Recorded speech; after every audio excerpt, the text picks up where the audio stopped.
안녕하세요. 저는 경기도에 살고 있는 44살 남자입니다. 저는 20대에 오랫동안 만남을 이어온 여자친구와 결혼을 준비했는데 집안의 반대로 결혼에 실패를 한 적이 있습니다. 너무 사랑했던 여자와의 이별이라 마음이 너무 아팠고 그렇게 오래 만남을 이어온 여자친구와의 헤어짐이 상처가 너무 컸던 터라 새로운 사랑을 하는 것도 두려웠습니다. 그렇게 세월이 흘러 10년 가까이 연애도 안 하고 살아오고 있었죠. 혼자만의 시간이 익숙해지다 보니 처음에는 연애가 두려워서 못했다면 나중에는 나이가 들어갈수록 여자를 만난다는 게 귀찮기도 하고 저 혼자만의 생활이 편하더라고요. 심지어 요즘 몇 년 전부터는 결혼을 하는 게 더 안 좋다는 시선이 많아졌기에 저도 모르게 그게 맞다고 생각했죠. 하지만 부모님 세대에는 아직도 이런 문화를 받아들이지 못하시는 게 현실이었습니다. 하나뿐인 외동아들이 40살이 넘도록 결혼은커녕 연애조차도 하지 않는다는 게 너무 큰 죄이고 불효자인 건 잘 알지만 부모님께서도 그런 저를 보고 답답해하시긴 하지만 제게 뭐라고 할 수가 없으셨죠. 왜냐하면 사실 제가 앞서 언급드렸던 10년 동안 만나왔던 여자친구와의 만남이 제 부모님의 반대가 너무 심하셔서 결국 헤어지기로 했던 거였습니다. 솔직히 그때 반대하던 사유도 너무 하찮은 문제였기에 지금 생각해도 한숨만 나올 뿐이고 그때는 절대로 허락해주지 않으시더니 그걸 지금에 와서야 부모님도 잘못된 선택이었다는 걸 깨달으시더라고요. 어머님은 저를 보실 때마다 예전에 네가 결혼한다고 할 때 하게 내버려둘 걸 왜 우리가 반대를 했는지 모르겠다고 하시면서 제발 결혼을 하라며 이번엔 네가 누구를 데려오더라도 결코 반대를 하지 않을 거라면서 매일같이 그렇게 한탄을 하셨습니다. 하지만 저는 이미 지나간 일은 되돌릴 수 없다라는 생각이 신념으로 자리 잡고 있었고 그런 말씀을 하실 때마다 죄송하지만 저는 이제 여자를 만나고 싶은 생각이 없다고 말씀드렸고 제 나이가 이제 40이 넘었는데 어디서 어떤 여자를 만나냐고 했죠. 그러자 어머니는 네가 어딜 봐서 40대로 보이냐면서 요즘에는 중년 남성들도 어린 여자들이랑도 잘만 결혼한다면서 저를 설득하시더라고요. 어머니에게 그런 소리를 듣다니 참 급하시긴 급한 모양이다라는 생각이 들더군요. 그리고 어머니가 어린 여자를 만나라고 하시는 이유도 제가 자식을 낳기를 간절히 바라셨는데 가능하다면 건강한 아이를 낳기 위해서 저보다 어리고 젊은 여자를 만나시길 바라셨습니다. 솔직히 제 자랑은 아니지만 40대가 넘었음에도 저는 사적인 모임이나 처음 보는 사람들에게 30대 초반 같다는 소리를 많이 듣고는 했습니다. 제가 어릴 때부터 허리 디스크를 심하게 입게 되면서 정말 특별한 경우를 제외하고는 거의 매일같이 운동을 했었거든요. 그리고 혼자 살고자 마음을 먹은 이후부터는 적어도 남들에게 늙어 보이고 싶지 않은 마음에 저를 꾸미고 다닌 것도 있고 부모님께 물려받은 타고난 유전자 덕분에 피부도 어릴 때부터 항상 좋다는 소리를 많이 들었습니다. 아무튼 저를 좋게 봐주는 주변 사람들은 제게 소개팅을 시켜주겠다며 많이들 그러셨지만 저는 항상 정중히 거절을 했었죠. 그렇게 솔로의 생활을 보내던 중 지금으로부터 2년 전쯤 어느 날이었습니다. 평소에 제가 다니던 헬스장에 운동을 하러 갔는데 새로 오신 헬스 트레이너 여성분이라며 인사를 시켜주시더라고요. 그냥 얼굴을 마주하는데 연예인이 아닌가 하는 착각이 들 정도로 예쁜 미모에 기분 나쁜 사람도 기분을 좋게 해줄 만큼 웃는 모습이 참 밝은 예쁜 여자였습니다. 하지만 여자에 대한 관심이 오랫동안 없었기에 그냥 예쁜 트레이너분이 오셨구나 생각하고 말았죠. 저는 운동을 어느 정도 혼자서 할 줄 알기 때문에 굳이 개인 지도를 받을 필요도 없었고 그날 이후로도 새로 오신 트레이너분과 간단히 인사만 주고 받았을 뿐 다른 교류는 없었습니다. 그런데 어느 날 저는 여느 때와 마찬가지로 운동을 마치고 샤워를 하러 가는 중이었는데 그 여성 트레이너분이 본인 운동을 할 건데 혹시 도와주실 수 있냐고 제게 말을 걸더라고요. 굳이 왜 친하지도 않은 저에게 부탁하는지 의아하긴 했지만 저도 별 다른 거리낌이 없었기 때문에 얼떨결에 그러겠다고 대답을 하고서 운동을 도와줬습니다. 그렇게 그녀와 함께 운동을 하며 알게 된 사실은 22살의 대학생인데 학비의 보탬이라도 되려고 일을 시작했다고 하길래 기특한 생각도 들었습니다. 아무튼 그날 운동을 도와주면서 이런저런 대화를 나누다 보니 뭔가 친분이 조금씩 쌓이는 듯 했습니다. 운동이 끝나고 샤워를 마치고 나오는데 늘 보던 대학생 같은 모습이 아니라 머리를 길게 풀어 헤치고 하늘하늘한 원피스를 입고 카운터에 있더라고요. 누가 봐도 예쁜 숙녀가 환하게 웃으면서 저를 기다리고 있었다고 말을 하더군요.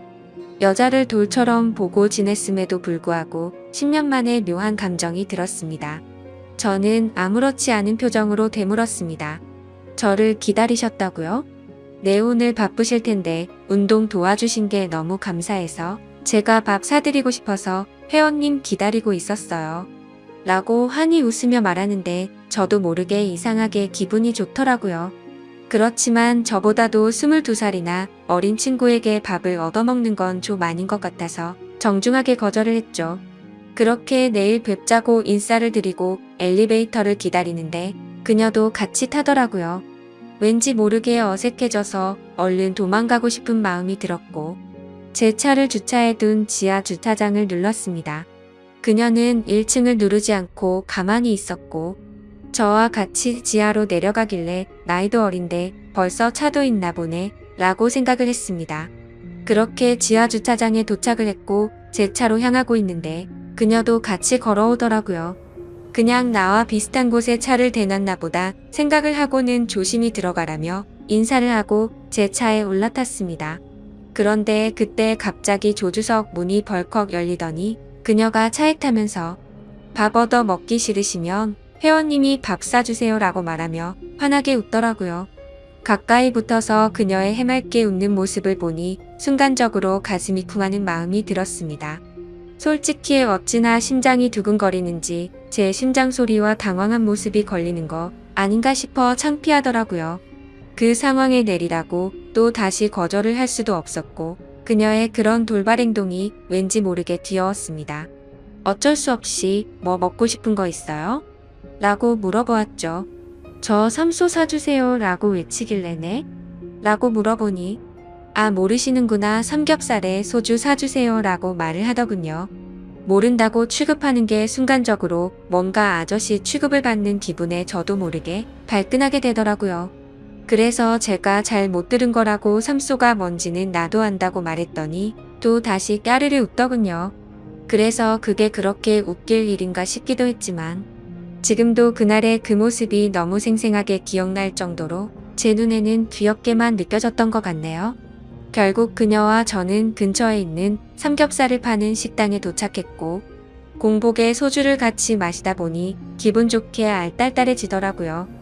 그녀도 조금은 취해서 그런 건지 평소보다 더 애교스러운 말투로 저에게 물었습니다. 회원님은 이상형이 어떻게 되세요? 저는 여자한테 관심이 없어서 딱히 이상형 같은 것도 없어요.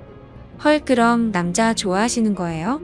아, 아니요. 연애에 관심이 없다는 말이죠.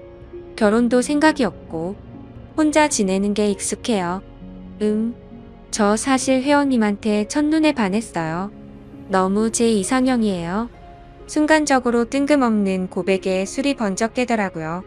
그녀의 고백에 기분이 좋고 너무 고마웠지만 그녀와 저는 나이 차이가 20살이나 났고 아직 어린 대학생과 연애를 한다는 건 도저히 말도 안 되는 일이라고 생각했습니다. 그래도 혹시나 하는 마음에 그녀에게 물어봤죠. 제 나이 알아요? 네, 44살이잖아요. 근데 그렇게 보이지도 않고 나이가 뭐가 중요해요? 툭툭 내뱉은 당당함에 당황스러웠지만 요즘 어린 친구들은 다 이렇게 대담한가 싶었습니다. 저는 멋쩍게 웃으면서 어른 같고 장난치는 거 아니라고 말하면서 농담 그만하자고 했죠. 그러고서는 대화 주제를 바꿔버렸고 대충 그 상황을 넘겼습니다. 하지만 그건 아니라고 생각한 마음과 달리 사실 집에 와서도 계속 생각나더라고요.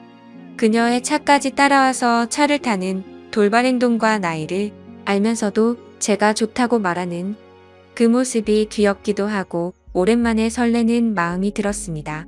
그리고 그날 이후로는 저도 모르게 왠지 헬스장을 가는 시간이 기다려지고 가는 길이 마냥 즐겁더라고요. 심지어 운동을 할 때도 항상 오로지 운동에만 집중을 했었는데 저도 모르게 그녀가 뭘 하고 있는지 힐끔힐끔 쳐다보고 있더라고요. 나이 차이가 자그마치 20살인데 내가 뭘 하는 건가 싶었습니다. 그래서 제 스스로에게 헛물키지 말고 정신 차리자고 생각을 했고 잡념을 떨치기 위해서 평소보다 더 열심히 운동을 했습니다. 하지만 제 자제력을 시험하는 건지 그녀는 고백을 하고 나서 더욱 더 적극적으로 제게 들이대더군요. 운동하고 있는 제게 와서 말도 많이 걸었는데 그런 그녀에게 저한테 말 걸지 말라고 하는 것도 우스웠죠. 다른 사람들이 보면 그녀는 단지 운동과 관련된 얘기들만 했을 뿐이었으니깐요. 그렇지만 다른 사람들이 보지 않을 때면 오늘 마치고 같이 밥을 먹자고 하거나 술을 마시자고 했고 오늘 바빠서 안 된다고 하면 그때처럼 매달리지는 않고 돌아가더라고요. 아마도 평소처럼 떼를 쓰지 않았던 것도 그녀가 헬스장에서 일을 하는 중이라 그런 거였을 겁니다. 주변에서 하는 얘기를 들어보면 요즘 헬스장들은 회원들과 사적으로 연애를 하거나 퇴근 후에 만나는 것들 이런 것도 금지사항이라고 계약 조건을 작성한다고 하더라고요. 아무튼 아무리 그녀를 외면하려고 노력을 해봐도 어리지만 적극적인 그녀에게 저도 점점 마음의 문이 열리기 시작했고 나이 차이가 너무 걱정이 되었지만 대담한 그녀의 용기에 어렵게 연애를 시작하게 되었습니다. 그렇게 1년쯤 연애를 하고 결혼에 대한 얘기를 그녀가 먼저 하더라고요. 솔직히 연애를 하면서도 제 걱정은 늘 같았습니다. 20살 차이라는 커다란 장벽 말이죠. 외모로는 별로 차이가 없어 보인다고 할지라도 집안의 어른들에게 허락은 어떻게 받아야 할 것이며 제가 나이가 많이 들었기에 자식을 낳아야 한다는 생각을 하면 걱정이 앞서더라고요. 하지만 그런 제 걱정을 눈치챈 건지 그녀는 나이 차이가 뭐가 그렇게 중요한 거냐며 저를 몰아붙였고 그녀의 부모님께 이미 제 얘기도 많이 했고 왜인지는 모르겠지만 저를 좋아하고 계신다고 저를 안심시키더라고요. 제가 굳이 내세울 거라곤 또래에 비해 동안이란 점과 안정적인 대기업에서 근무 중인 것 그리고 대출 없이 아파트와 차를 가진 것 말고는 특별히 내세울 게 없었습니다. 그럼에도 저를 좋아해주는 그녀에게 고맙기도 했고 미안한 마음도 들었고 저도 그녀와 평생을 함께하고 싶은 마음이 있었기에 적극적으로 결혼을 하자고 하는 그녀에게 결국 설득이 되어버렸죠. 그렇게 저희는 1년간의 연애를 마치고 20살 나이차를 극복하고 의외로 순탄하게 결혼식을 올리게 되었습니다. 저희 부모님은 생각보다도 나이 차이가 훨씬 많이 났기 때문에 당황해 하시기는 했지만 어머니는 어리면 어릴수록 더 좋은 거라며 혼자로 지내는 것보단 훨씬 낫다고 말씀하셨습니다. 결국 흔히 발생한다는 양가 부모님의 반대도 전혀 없었고 많은 사람들의 축복 속에서 우리는 결혼을 했습니다. 제 인생에 결혼이란 절대로 없을 줄 알았는데 신혼 때는 이게 꿈인지 현실인지 구분이 안 가더군요. 하지만 이내 제 아내의 예쁜 모습을 보면 결혼 생활이라는 게 이렇게 행복한 건데 결혼을 하지 않으려고 했다니 정말 바보 같은 생각을 했구나 싶었습니다. 하지만 계획에도 없던 결혼을 하고 나서는 저도 모르게 제 아이를 갖고 싶다는 욕심이 생겨났고 제가 나이가 있던 터라 가능하다면 최대한 빨리 아이를 갖고 싶었죠. 하지만 와이프는 1년 정도는 신혼생활을 즐기고 싶다고 해서 아내의 바램을 최대한 존중해주기로 했습니다. 그렇게 결혼을 한 지도 1년이란 시간이 지나갔고 아내가 가끔 친구들과의 만남이 있다고 해도 저는 크게 간섭하지 않았습니다. 20대 초반에 얼마나 친구들과 놀고 싶을지 충분히 알고 있었고 어린 나이에 저와 결혼해서 이렇게 지내는 게 한편으로 미안한 마음이 있었기 때문이었죠. 그런데 최근 친구들과의 약속도 자주 잡고 술을 마시고 들어오는 횟수가 많아졌습니다. 그래서 제가 자기야 이제 우리 1년 신혼도 즐겼고 난 아이를 빨리 갖고 싶은데 앞으로 술은 안 마시고 오면 안 될까? 라고 말했더니 와이프는 흔쾌히 응 알겠어 오빠라고 대답을 해주더군요. 그렇게 대화를 주고받고 일주일 정도가 지났을 무렵 친구들을 만난다고 나간 와이프가 자정이 넘어서도 연락이 되지 않았습니다. 아무리 그래도 항상 자정 전에는 들어왔었고 연락도 잘 되던 아내였기에 걱정이 들더라고요. 그래서 어쩔 수 없이 와이프의 친한 친구에게 연락을 했더니 노래방인지 술집인지 시끄러운 음악 소리가 들리고 남자의 목소리도 들렸습니다. 그리고 그 너머로 한껏 취해서 정신이 나간 건지 신이 난 듯한 와이프의 목소리도 들리더군요. 너무 걱정을 하고 있었는데 저렇게 신나서 놀고 있다니 너무 불쾌하고 화가 났지만 최대한 참고 말했습니다. 아내가 연락이 안 되어서 걱정돼서 이렇게 연락드렸다고 하니 제 아내를 바꿔주더군요. 지금 시간이 몇 시인 줄 알아? 내가 얼마나 걱정했는데 연락도 안 되고 이렇게 취해서 전화를 받으면 어떡해? 취한 와이프는 혀가 꼬인 말투로 오빠 친구 생일이라고 해서 놀다 보니 그랬어 배터리가 나갔었나봐 라며 웃으면서 말하는데 술에 취해 상황 파악을 전혀 못하고 있는 건지 답답하고 짜증이 나더라고요. 그래서 조금은 짜증 섞인 목소리로 물었습니다. 너 지금 거기 있는 남자는 누구냐고 했더니 생일인 친구의 친동생이라며 아주 자연스럽게 말하더라고요. 그냥 그런가 보다 하고 화를 최대한 참으면서 지금 당장 데리러 갈 테니까 어딘지 말해달라고 했죠. 그러자 아내는 오늘 친구 집에서 자고 들어가면 안 되냐고 묻더라고요. 그 친구는 아내의 가장 친한 친구였는데 평소에 저희 집에도 자주 놀러 오기도 했고 같이 얘기를 나눠보면 어른스러운 모습을 많이 느껴서 믿음이 가는 사람이라 일단 통화를 했습니다. 그러자 친구는 술을 마시지 않아서 취하지도 않았다며 멀쩡한 말투로 저에게 너무 걱정하지 말라고 하더니 오늘 자신의 집에 부모님이 없으셔서 무서워서 그런데 제 아내랑 오랜만에 같이 놀다가 자고 싶다면서 허락해달라고 하더라고요. 그 상황에 꼰대같이 안 되니까 당장 집에 들여보내라고 할 수도 없는 노릇이었고 최대한 쿨한 척하면서 그럼 오늘만 잘 부탁드린다고 하고는 전화를 끊었습니다. 그리고 나서 최대한 아내를 이해하려고 노력했었죠. 저도 20대에 친구들과 놀고 술도 마시고 그 나이 때 얼마나 놀고 싶은지 알기에 화를 낼 수도 없었기에 최대한 이해하려고 했는데 저도 모르게 속은 타들어가더군요. 결혼 전에는 마냥 행복했고 저에게만 올인하는 와이프에게 감동해서 이런 일들이 생길지 정말 상상조차 하지 못했습니다. 다음날 집에 와서는 최대한 분노를 눌러가면서 말했습니다. 아이 낳을 때까지 술 마시지 않기로 한 거 아니냐고 물었고 친구랑 같이 있고 싶었으면 미리 말해야 서로에 대한 예의 아니냐고 했죠. 그러자 아내는 미안하다고 하면서 앞으로 다시는 그러지 않겠다고 사과를 하면서 제게 가진 애교로 제 마음을 풀어주더군요. 그래서 다음부터는 절대 약속 거기지 말라고 하자. 아내는 방긋 웃으며 알겠다고 하더니 이게 무슨 냄새냐고 해맑은 어린 아이처럼 주방으로 뛰어가더군요. 참 웃긴 게 그렇게 실망감을 준 아내였음에도 불구하고 과음을 한 건 알았기에 와이프 먹이려고 해장국을 끓여놨었죠. 아내가 20대 초반의 어린 나이라 요리도 못하고 살림이 뭔지도 몰랐었기에 밥도 제가 차려주고 살림도 제가 했습니다. 물론 저는 결혼하기 전에 혼사 자취를 하며 늘 해왔던 생활이라 와이프가 생겼다고 해서 크게 달라질 거는 없다고 생각했었죠. 그저 밥 한 공기와 수저 한 세트만 더 놓는 거니 이게 별로 대수롭지 않다고 생각을 했었거든요. 와이프와 좋은 시간을 보내려고 노력했고 청소며 빨래며 요리며 다 제가 맡아서 하려니 힘들기도 했지만 아내에게 시키면 엉망으로 해서 시킬 수가 없었습니다. 일을 하고 집에 오면 피곤하고 지쳐서 이게 결혼 생활인가? 노예 생활인가?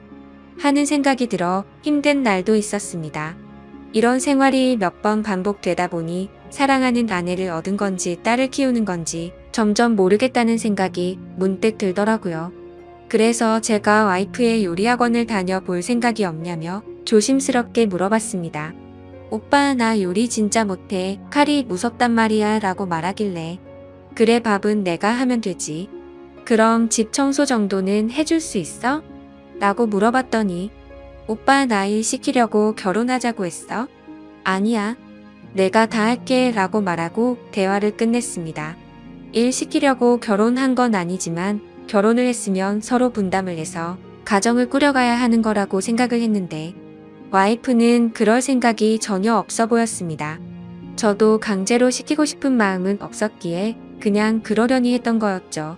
결혼 전에는 적극적이고 대범하면서도 저에게 신뢰를 주는 모습이 많았던 여자였고, 어리지만 본인이 하는 일에 대한 자부심도 있고 또래에 비해 성숙하다는 생각을 줬던 생각이 났고, 친구들과 잘 만나지도 않고 저에게만 잘하고 일도 열심히 하는 참 멋진 여성이라고 생각했는데, 결혼을 하고 나니 어린아이처럼 변해버린 겁니다.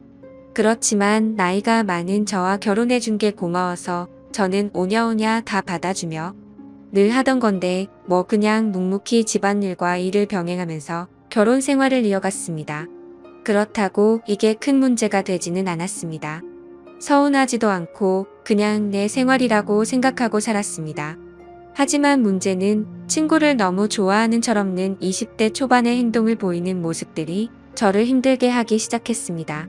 아까도 말씀드렸듯이 한두 번 그렇게 이해해주고 넘어가주니 친구를 만나러 나가는 날이면 연락이 안 되는 날이 잦아졌고 외박도 서스름없이 하게 된 겁니다.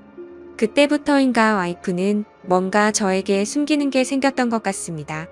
핸드폰에 비밀번호를 걸어놓기 시작하더니 편의점을 간다면서 나가면 마트에 가서 장을 보는 것도 아닌데 1시간 가까이 한참 동안 들어오지 않았고, 부부 사이가 맞는 건가 생각이 들 정도로 같이 있는 걸 피하더라고요. 요즘 들어 왜 저러나 싶었지만 결혼 생활은 신뢰라고 생각했기에 한치의 의심도 갖지 않으려고 노력했고 폰을 보고 싶은 생각도 하지 않았습니다. 그저 이유가 알고 싶어서 요즘 잘 웃지도 않고 왜 그러냐고 하면 그냥 요즘 좀 피곤해서 그렇다고 대충 대답하더군요. 아내는 결혼 후에 일하기 싫다고 해서 일도 그만두고 집에만 있는 상황이었고, 살림도 아무것도 하지 않아서 제가 다 했는데 피곤하다는 게 이해가 되지 않았죠. 그래서 친구들 만나러 카페 가서 수다 떠느라 피곤하냐고 하고 싶었지만 그래봤자 싸움만 날 것 같아서 참았습니다. 아무튼 여러 가지로 서운한 마음도 들었고 저는 아이를 빨리 갖고 싶다고 말을 했지만 와이프는 저를 쳐다보지도 않고 알겠다며 영혼 없는 대답만 하더라고요. 결혼 전에 제게 했던 말들은 하나도 지키지 않는 와이프의 모습에 화가 나기도 했지만 어쩌겠습니까? 이미 결혼을 해버렸는데요. 날이 가면 갈수록 이럴 거면 혼자 살 때가 낫다 싶었던 적도 많았습니다. 그러던 중 결국 사건이 터지고 말았죠. 와이프가 친구들과 2박 3일로 여행을 간다며 집을 나서게 된 거죠. 한 달 전부터 저에게 말을 한 거라 저도 기분 좋게 잘 다녀오라고 했습니다. 친구들과의 추억도 소중하단 걸 저도 겪어봤고 경험도 중요하기 때문에 하고 싶어 하는 걸 막고 싶진 않았습니다. 그렇게 와이프가 여행을 간 사이 저는 집에서 혼자만의 시간을 즐기고 있었습니다. 집에 사람이 있다가 없으니 허전하기도 했지만 집을 어지르는 와이프가 없다 보니 따로 청소를 할 것도 없었고 밥도 먹기 싫으면 그냥 안에 먹어도 되니까 너무 편했습니다. 오래간만에 혼자서 여유를 즐기다 아이스크림을 먹으려고 냉동실을 열었는데 갑자기 냉장고가 고장이 났는지 냉동식품들이 녹아있더라고요. 그래서 부랴부랴 전자제품 서비스 센터에 연락해서 고장 신고를 하고 음식들을 다른 냉장고로 옮기기 시작했습니다. 근데 냉동식품들을 옮기다 보니 냉동실 저 안쪽에서 처음 보는 이상한 약들이 있더라고요. 이게 무슨 약인가 싶어 와이프에게 전화를 걸었는데 받지를 않았습니다. 그래서 인터넷에 그 약에 대해서 검색을 해봤더니 피임약인 걸 알게 되었죠. 정말 배신감이 들더군요. 내가 나이가 있으니 빨리 아이를 낳자고 입이 닳도록 말을 했었고 또 와이프는 알겠다고 대답해놓고는 저 몰래 피임약을 먹고 있었다니요. 너무 충격적이고 솔직히 이번엔 정말 화가 많이 났습니다. 모든 걸 배려해준 제게 이런 배신감을 주다니 참을 수가 없더군요. 그래서 저는 그때부터 와이프가 전화를 받을 때까지 계속해서 전화를 걸었습니다. 전화를 20통 가까이 하자 그제서야 전화를 받더군요. 저는 소리를 지르면서 무슨 짓거리를 하길래 이렇게 전화를 안 받냐고 지금 당장 집으로 오라고 말했습니다. 무슨 일이냐며 친구들이랑 놀고 있는데 어떻게 가냐고 짜증을 내더라고요. 그래서 제가 너 냉동실에 약 뭐야? 라고 물었더니 당황했는지 몇 초간 말이 없더군요. 그러더니 자기야 그거 영양제야 라고 거짓말을 하더라고요. 누굴 바보로 보냐고 검색하면 그 약이 무슨 약인지 다 아는데 영양제라고 거짓말을 하냐면서 화를 냈고, 와이프는 오히려 침착하게 집에 가서 얘기를 하자고 하길래 지금 당장 오라고 했습니다. 그러자 아내는 지금은 못 간다면서 전화를 끊어버리고는 휴대폰을 꺼버리더군요. 너무 화가 나서 여행 장소로 찾아가고 싶었지만 친구들과 함께 갔기 때문에 어쩔 수 없이 와이프가 오기를 집에서 기다리고 있었습니다. 그렇게 여행 일정이 끝난 후에 집에 오더니 능청스럽게 웃으면서 선물을 사왔다며 집에 들어오는 겁니다. 첫날보다는 화가 좀 누그러졌지만 아무 생각 없이 웃으면서 선물을 사왔다고 말하는데, 저 여자가 도대체 무슨 생각으로 이러는 건가 싶더라고요. 오자마자 할 말이 선물 사왔다라고 말하는 게 지금 우리 상황에 맞는 대화냐고 물었습니다. 그러자 아내는 오히려 그게 무슨 큰일도 아니고 이렇게 화를 내냐면서 이제부터 약을 안 먹으면 되는 거 아니냐고 말을 하더군요. 제가 나이가 많아서 이상한 건가요? 저는 도저히 저렇게 말하는 와이프가 이해가 되지 않았습니다. 너 내가 아이 갖고 싶다고 한 말들은 다 무시해도 되는 거야? 내가 언제 무시했어? 너 나한테 말하지 않고 피임약 먹은 거 나 무시한 거 아니야? 아니야 미안해. 오빠 아이 생기면 술 못 먹고 놀러 못 다닐까봐 그랬어. 미안해. 너 지금 그게 말이 된다고 나한테 설명하는 거야? 이제 약 안 먹을게 확 풀어 여보야 라며 이 상황에서도 애교로 무마하려는 와이프에게 화가 났지만 고작 이런 일로 이혼을 할 수도 없는 노릇이었고, 제가 보는 앞에서 약을 다 버리면서 아이를 갖는데 신경 쓰겠다고 약속하더라고요.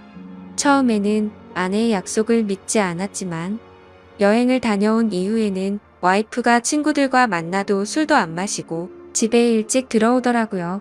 그래서 이제 철이 좀 들여나 싶었고 정말 다행이다 싶었죠. 그러다 와이프가 갑자기 요리학원을 보내달라고 하더라고요. 칼 무섭다고 요리하는 거 싫다더니 갑자기 학원을 왜 다니려고 하냐고 하니까 아이가 생기면 아이 밥도 해줘야 하지 않겠냐고 대답하더라고요. 아이를 생각해서 요리 학원을 끊어달라고 하는 아내의 생각에 너무 감격스러웠고 기분이 좋았습니다. 제가 학원을 알아봐 줄까 물었더니 이미 다 알아봤다고 현금으로 하면 할인도 된다면서 말하더군요. 먼저 학원도 알아보고 배우고 싶어하는 의지를 보이며 절약하는 모습도 보여서 와이프가 너무 예뻐 보였습니다. 그리고 그날 이후로는 학원에서 배운 거라며 가끔 음식도 만들어 주더라고요. 그런 와이프가 사랑스러웠습니다. 그렇게 우리 관계는 다시 많이 좋아졌고 서운했었던 감정들도 다 녹아들었죠. 그렇게 별탈 없이 지내던 중 아내가 연락이 와서는 그토록 바라던 아이를 가진 걸 알려주더라고요. 저는 너무 기뻐서 춤을 추고 싶을 만큼 행복했고 그 감동이 말로 할 수 없을 정도로 벅차올랐죠.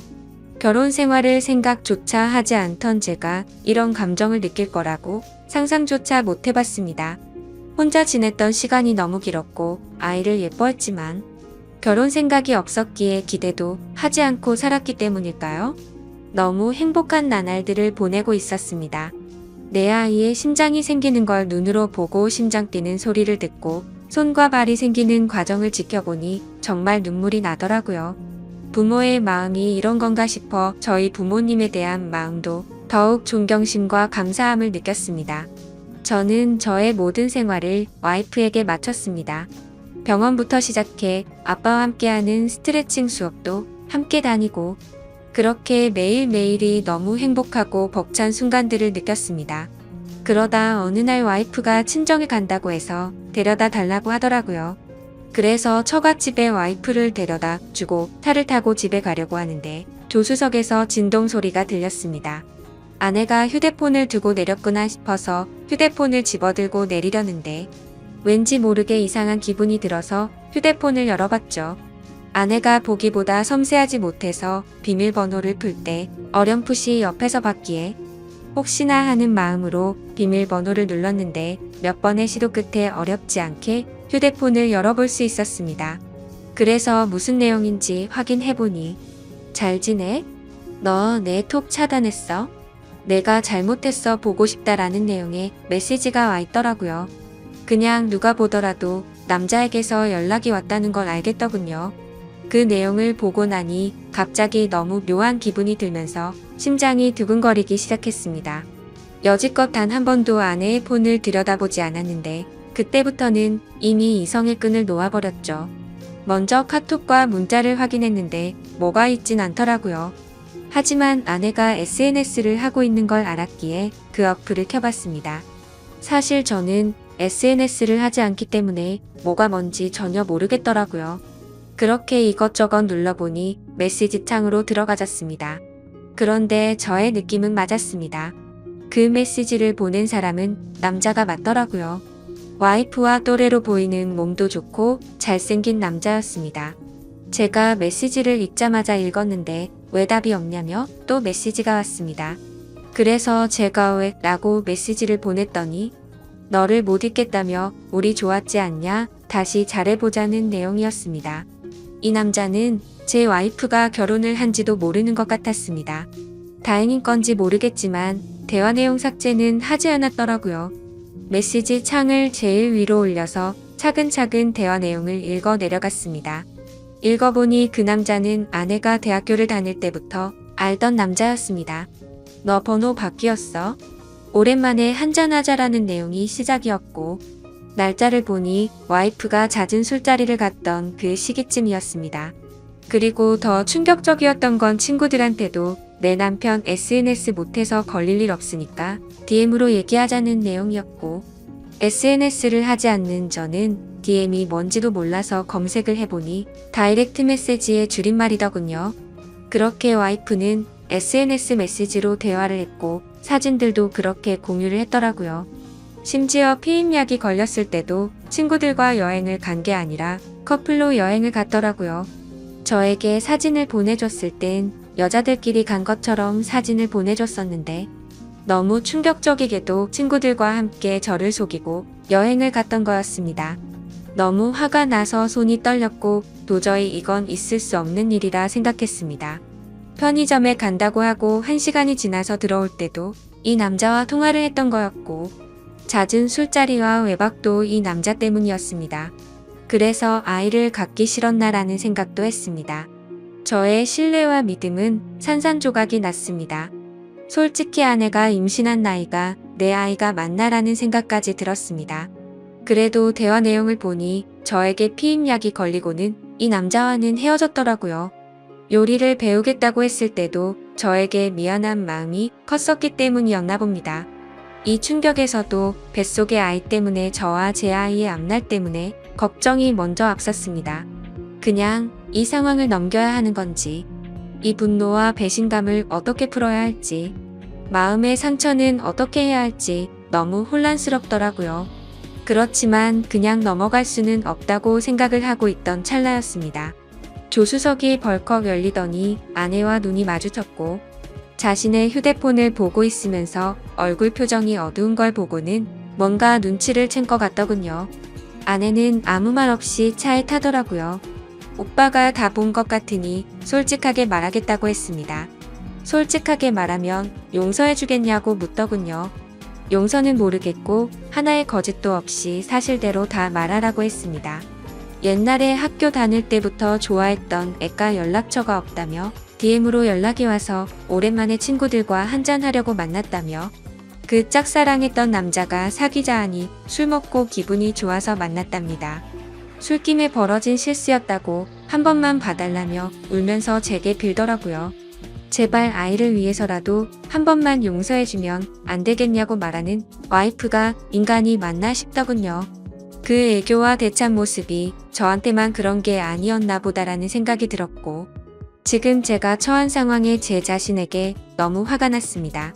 내가 너한테 뭘 잘못했길래 나한테 이러냐고 부르짖으며 말했습니다. 그저 미안하다며 잘못했답니다. 자신이 아직 어려서 철이 없어서 그런 거니 용서를 해달라고 하네요. 도저히 말도 안 되는 이 상황을 어떻게 이해할 것이며 이런 제 와이프를 용서해야 맞는 걸까요?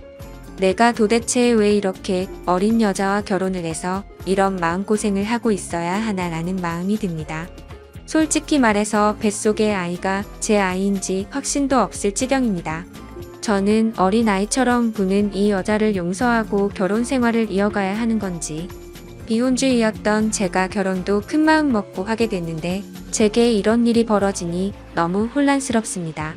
앞으로 저는 어떻게 하는 게 좋을지 좋은 의견 부탁드리겠습니다. 긴 글 읽어주셔서 감사합니다. 저는 대구에서 살고 있는 40대 초반의 평범한 남자입니다. 제가 이렇게 사연을 보내게 된 이유는 여러 사연들을 읽어보던 중 문득 그런 생각이 들었습니다. 저 또한 남들과 다르지 않게 기가 막힌 인생사를 살아온지라 제 이야기를 들려드리고 싶었고, 제 삶이 한때는 지옥과도 비교할 수도 없는 곳이었다면 지금은 세상 누구보다 행복한 천국에서 살고 있기 때문입니다. 그래서 지금 삶이 힘든 많은 분들에게 제 살아온 이야기가 도움이 되었으면 하는 소망이 생겨서 사연을 적게 되었습니다. 제게는 너무나도 지옥 같았던 그때 이야기의 시작은 15년 전으로 거슬러 올라가야 합니다. 그때는 고등학교를 졸업하고 남들처럼 미래에 대한 꿈도 가득하고 이성에 대한 관심도 많은 그런 시절이었죠. 하지만 어릴 때 아버지가 일찍 돌아가신 이후로 저는 학창 시절부터 줄곧 가장이라는 생각을 갖고 살았기에 남들과 달리 대학교를 가지 않았고 국방의 의무를 일찍 마치고서 한참 일을 하면서 지내던 시기였습니다. 사업을 하시던 아버지의 유산 덕분에 형편은 여유로워서 무엇을 하면서 살아야 할까 고민하던 중 남들보다 요리에 대한 자신감도 많았고 애정이 많이 있었기에 제 소박한 꿈은 저만의 식당을 열어서 많은 사람들에게 제 음식으로 행복한 식사를 할 수 있게끔 해드리는 게 꿈이 되었었죠.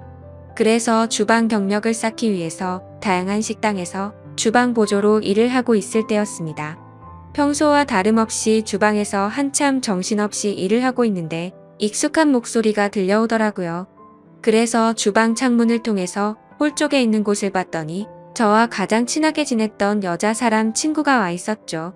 사실 그 여자 사람 친구는 초등학교 시절 어릴 때부터 저를 짝사랑해왔고 몇 번의 고백을 했지만 저는 우정을 깨고 싶지 않았고 그 친구에게 이성적으로 관심은 없었기에 결국 사귈 수가 없었던 사이였습니다. 그렇게 저와 그 친구는 학창 시절 동안 많은 시간을 지내게 되면서 이성적인 감정은 다 털어낼 수 있었고 정말 때로는 동성 친구보다도 더 가까운 사이로 지내면서 서로에게 많은 의지가 되어 주었죠. 그런 그 친구가 제가 일을 하고 있던 식당의 직장 동료인 친구랑 영화를 보고 배가 고파서 왔다고 하더라고요. 저는 그 식당에서 몇 년 동안 오래 일을 해왔었기에 나름대로 서비스도 챙겨줄 수가 있었고 마침 퇴근 시간도 다가와서 친구에게는 주문해서 먹고 있으면 잠시 들린다고 말하고는 자리로 돌려보냈죠. 그렇게 하고 난 뒤 저는 주방장님께 자초지종을 설명드리고는 제가 자신 있어 하는 음식을 직접 조리를 해서 친구가 있는 테이블에 가져다 주러 갔습니다. 테이블로 가서 서비스 음식을 내려 놓으며 제 친구와 친구의 친구에게 인사를 하는데 그 찰나의 순간에 저는 너무 깜짝 놀라서 심장이 터져버릴 뻔했죠. 왜냐하면 친구와 함께 온 친구에게 첫눈에 반해버렸고 순식간에 사랑에 빠져버리게 되고 말았던 겁니다. 그때까지만 해도 흔히 말하는 첫눈에 반했다는 말들이 너무 시시껄렁한 이야기일 거라 생각했었고 사람의 감정이 어떻게 한순간에 빠지냐고 생각을 했고 그 생각을 주변에 그런 말들을 하고 다니던 저였습니다. 하지만 그녀를 통해서 사람은 첫눈에 사랑에 빠질 수가 있다라는 걸 깨닫게 되었던 겁니다.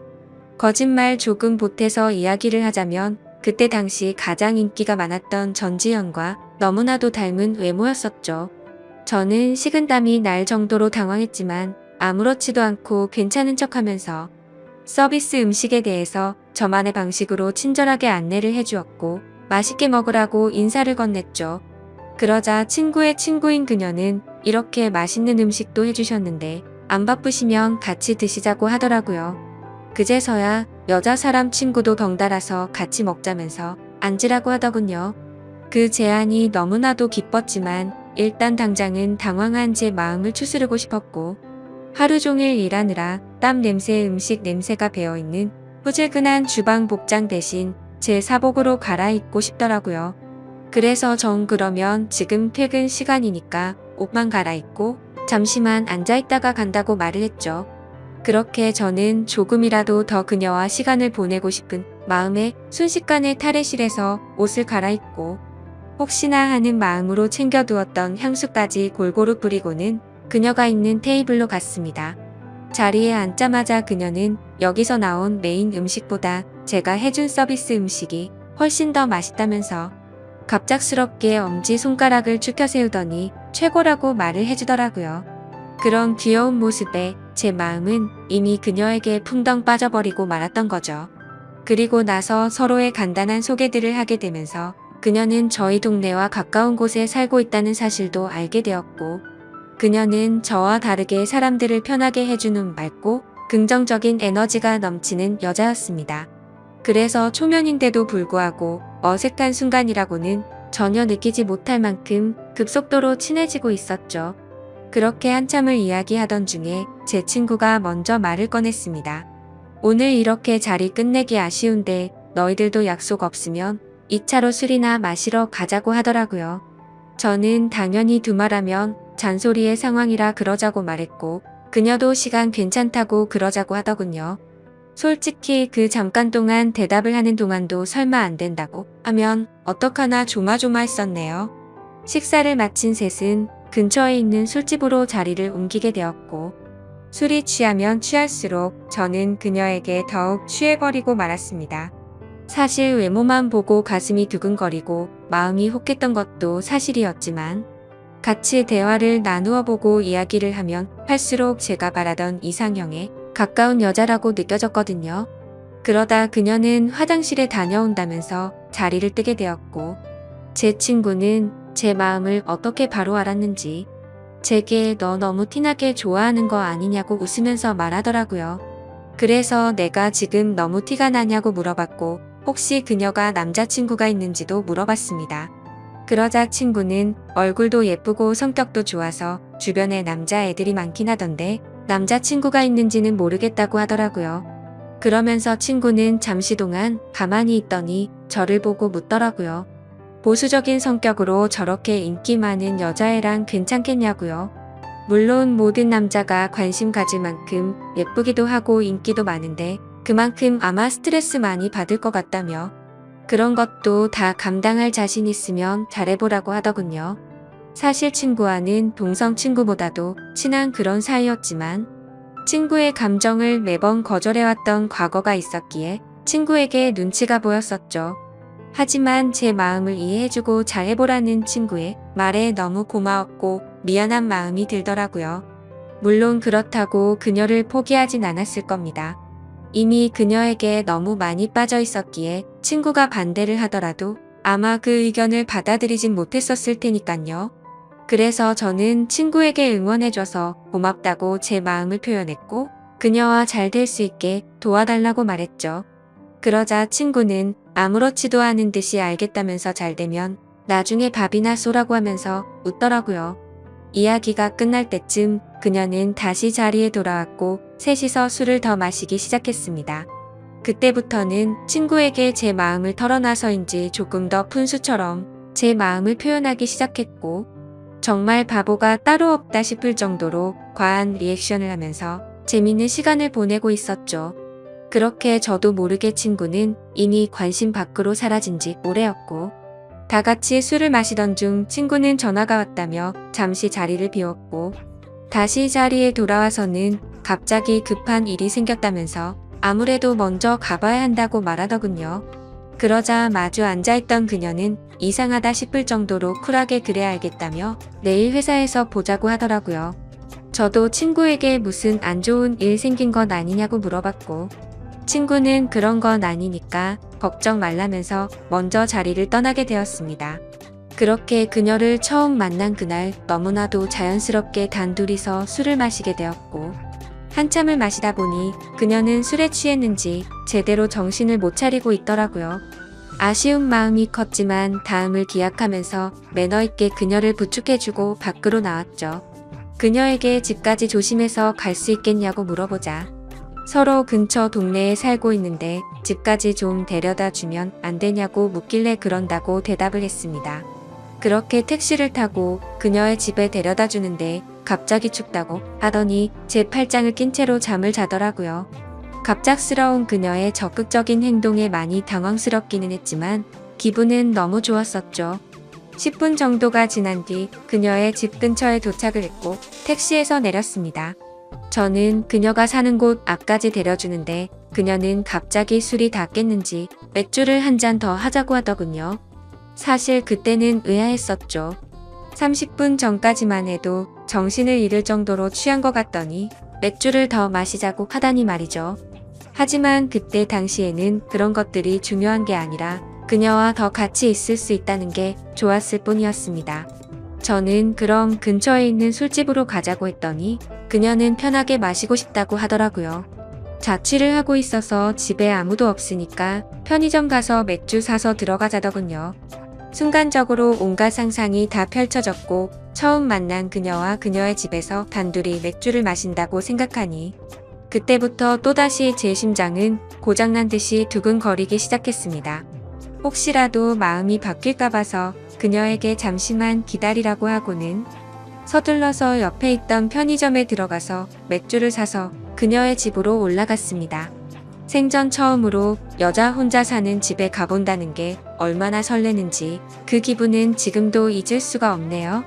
그렇게 그날 밤 무슨 마법이라도 걸린 것처럼 말도 안 되는 일이 연속으로 일어나더니 결국에 그녀와 저는 만난 지 반나절 만에 서로의 마음을 확인하게 되었고 연인이 되었습니다.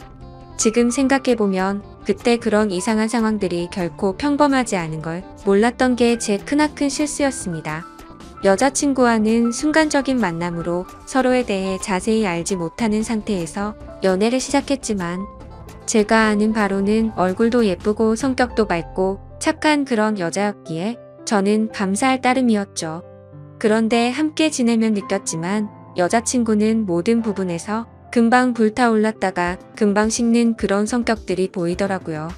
저와 연애를 할 때도 마찬가지였습니다.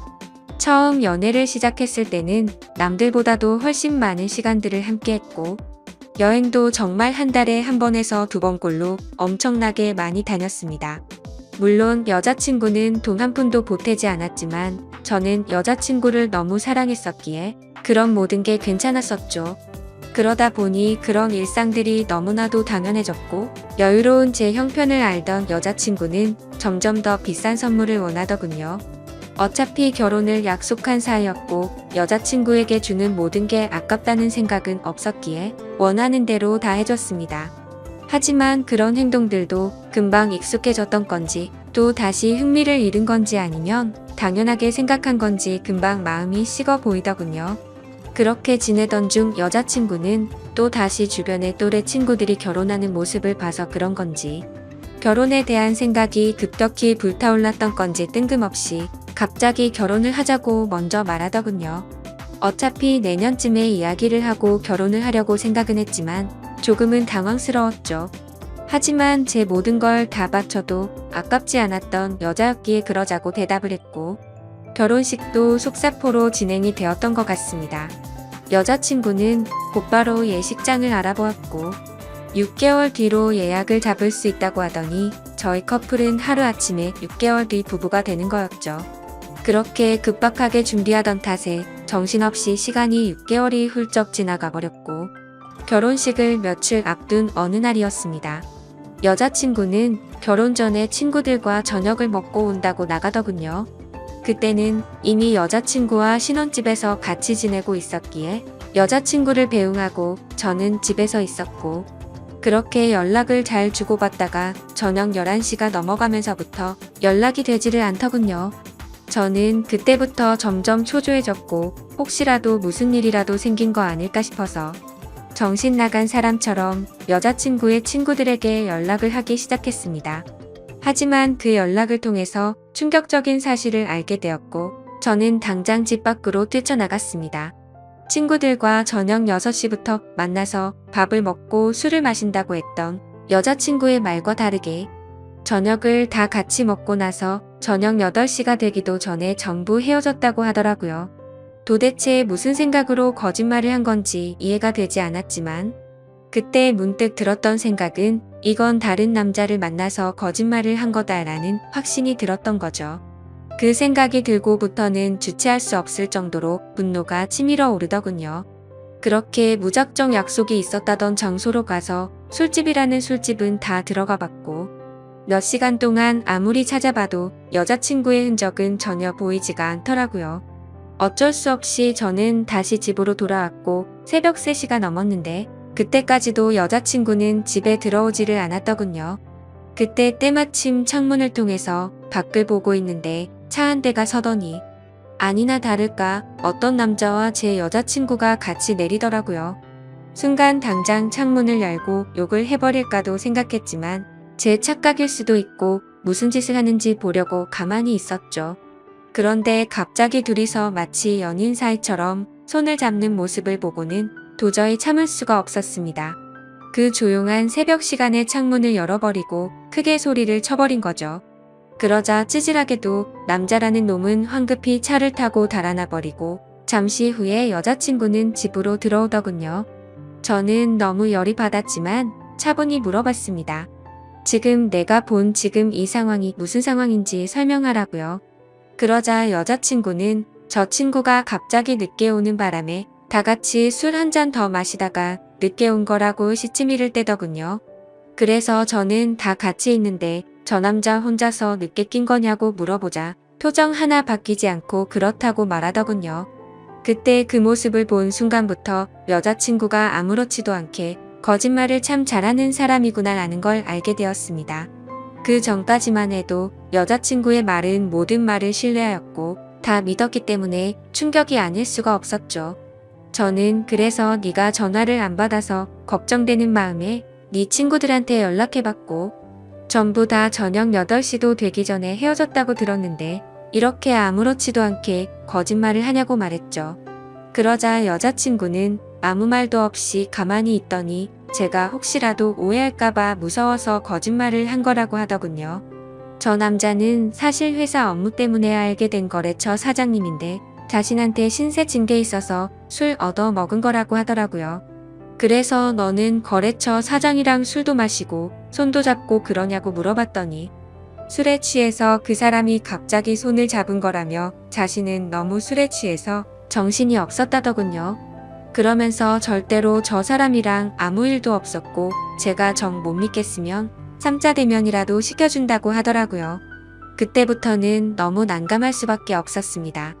도저히 그냥 넘어갈 수도 없는 노릇이었고 결혼을 앞둔 사이끼리 3자 대면을 해서 진실을 밝혀야 하나 싶었죠.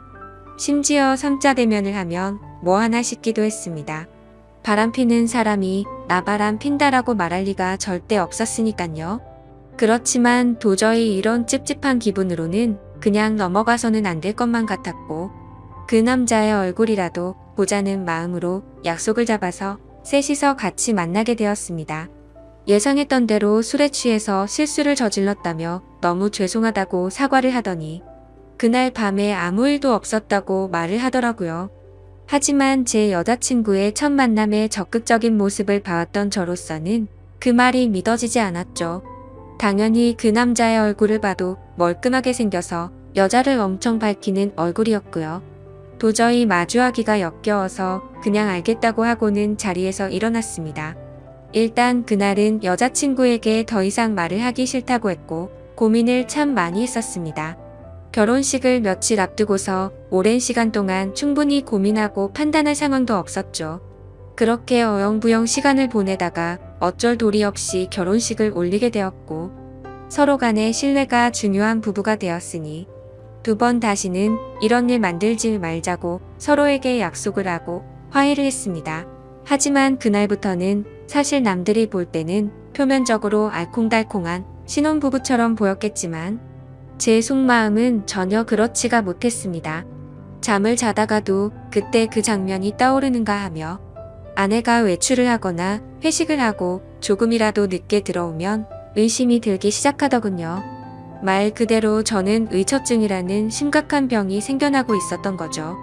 그로 인해서 아내에게도 겉으로는 괜찮은 척했지만 결혼 전에는 즐겨 마시지도 않던 술도 매일 같이 마시기 시작했습니다.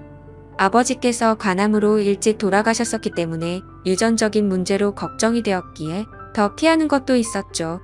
하지만 그렇게 몸도 마음도 지치다 보니 그런 걱정까지 생각할 겨를이 없더라고요. 그렇게 위태로운 부부 사이도 시간이 가면 갈수록 더욱 악화되어 갔지만 생각보다 아내는 별로 대수롭지 않은 듯 잘 먹고 잘 지내더라고요. 마치 돈 때문에 결혼한 건가 싶을 정도로 저에 대한 관심은 전혀 없어 보였고 카드를 아무렇지도 않게 마구 긁어대기 시작하더니 제 아버지께서 남겨주신 여유로웠던 유산도 어느덧 다 바닥이 드러났던 거죠. 그렇게 결국에는 날이 갈수록 금전적인 문제까지도 다툼으로 이어졌고 제 아내는 제게 갑자기 결혼을 하자고 했던 것처럼 갑자기 이혼을 해달라고 하더군요. 그동안 참고 살았는데 도저히 이렇게 살고 싶지가 않다고 하면서요. 그리고 사랑하는 남자가 생겼다면서 이혼을 하자고 당당히 말을 하더라고요. 너무 갑작스러운 돌발적인 행동에 너무 황당했습니다. 그러면서 일단 당장은 나갈 테니까 짐은 제가 없을 때 챙기러 온다고 하더니 밖으로 나가버리더군요. 잠깐 동안 멍하니 앉아있다가 제가 그렇게 사랑했던 여자를 이렇게 잃을 수는 없다는 생각에 뒤늦게 쫓아 내려갔습니다. 하지만 눈앞에서 아내는 택시를 탔고 저는 재빨리 아내를 쫓아갔습니다. 따라가면서 아내에게 전화를 했지만 계속해서 받지 않다가 나중에는 차단을 해버리더군요. 결국 아내를 뒤따라 가봤더니 고급스러운 오피스텔 앞에서 멈춰 서더니 아내의 앞으로 눈에 익은 남자가 다가오더군요. 그 남자는 결혼 전 제 아내와 새벽에 붙어 있었던 바로 그 남자였습니다. 그 모습을 보는데 망치로 머리를 얻어맞는 기분이었습니다. 그동안 결국 나를 속이고 바람을 피우고 있었던 게 맞았던 거구나 싶었고 너무 비참했던 저는 차마 잡을 용기조차 없었기에 아무 말 없이 그대로 집으로 돌아갔습니다. 배신감에 너무 화가 나면서 억울하더군요. 빈털털이 신세가 되어서 버림받은 기분의 제 인생은 지옥으로 떨어진 기분이었고 정신줄을 놓은 채로 술을 마시고 며칠 동안을 폐인처럼 지내고 있었죠. 그러다가 며칠 만에 집에 돌아온 아내가 한심하다는 듯이 저를 쳐다보더니 짐을 챙기고 있더군요. 그 모습을 마지막으로 저는 저도 모르게 눈을 감았다가 다시 눈을 뜨게 되었는데 낯선 천장이 보였고 갑자기 제 옆에서 앉아있던 제 여자 사람 친구가 저를 보더니 갑자기 울기 시작하더라고요. 알고 보니 저는 그날 아내가 왔던 날 급격한 스트레스와 과도한 알코올로 인해 기절을 해버린 거죠. 그렇게 병원으로 실려왔는데 제 아내가 제 친구에게 대충 상황을 설명하고는 이곳으로 부르고 그냥 가버렸다고 하더군요. 그러면서 친구는 자신 때문에 제가 이렇게 된 것 같다며 정말 많이 미안하답니다. 그날 직장 동료였던 아내를 제게 소개시켜주지 않았더라면 이러지 않았을 텐데 라면서 자책하면서 말이죠. 그렇게 대화를 하던 중 의사 선생님이 저를 찾아오셨고 아무래도 정밀 검사를 해야 할 것 같다고 하시더군요. 상황이 심각하구나 생각을 하면서 정밀 검사를 받아본 결과 아버지와 같은 간암이 제게도 자리 잡고 있었습니다. 하지만 천만다행으로 아직은 심각한 상황은 아니니까 수술을 최대한 빨리 해보자고 하더라고요. 그렇게 제 소식을 들은 아내도 저를 찾아왔지만 제 걱정이 되어서가 아니라 이혼 서류 도장을 찍어달라며 찾아왔더군요. 더 이상은 미련도 남지 않았기에 곧바로 협의 이혼을 마무리 지어버렸습니다. 그날 이후로 저는 몸도 마음도 너무 아팠기에 모든 걸 포기하고 싶은 마음도 들었고 너무 지쳐가고 있었지만 그런 제 마음을 알고 있던 제 친구는 일까지 그만두고는 제 옆에 붙어서 진심 어린 병간호를 해주더라고요. 그때서야 그동안 무심코 지나쳤던 제 친구의 진심이 보이기 시작했습니다. 어릴 때부터 항상 제 곁에서 묵묵히 저를 위해서 위로해주고 아껴준 유일한 사람이었다는 걸요. 밤새 제대로 못 자고 병간호를 해주다가 잠든 친구의 모습을 보고 있는데 갑자기 감정이 복받쳐서 눈물이 나더라고요.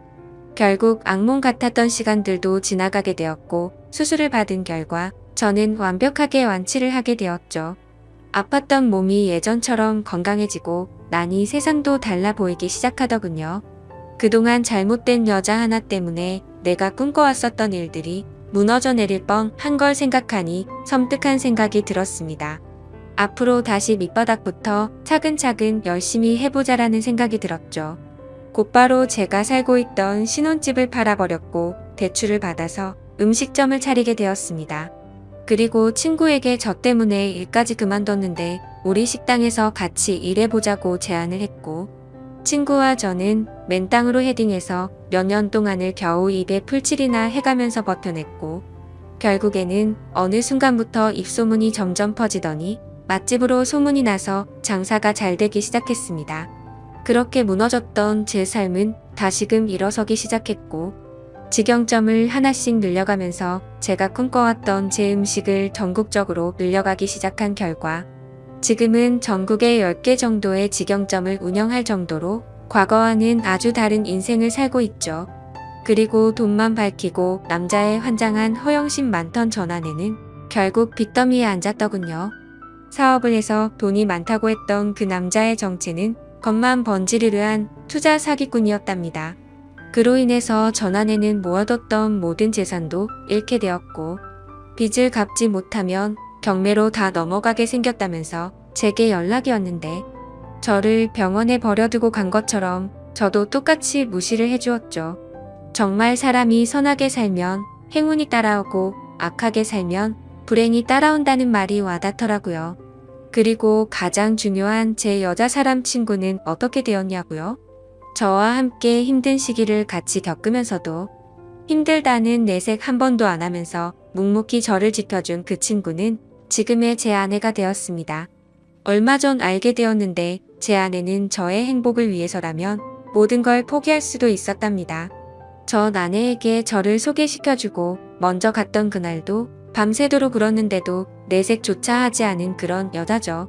그런데 왜 나를 이제 안 좋아하는 척 했냐고 물어봤더니 제게 더 이상 부담을 주고 싶지 않았답니다. 하지만 저를 보고 싶었기에 친구로라도 남고 싶어서 자신의 마음을 숨겼었다네요. 정말 천사같이 착한 제 아내를 너무 늦게 알아본 제 잘못은 평생 동안 아내를 행복하게 해주면서 다 갚으려고 합니다. 참 멀고 먼 길을 돌고 돌았던 것 같지만 제대로 된 목적지에 온 것만 같고 지금은 천국이 따로 없는 것 같습니다. 부디 저처럼 엉망진창의 지옥 같은 인생을 살다가도 사람 인생이 바뀔 수도 있는 거니 이 글을 통해서 많은 분들께 힘이 되었으면 좋겠습니다. 제 사연을 읽어주셔서 감사드립니다.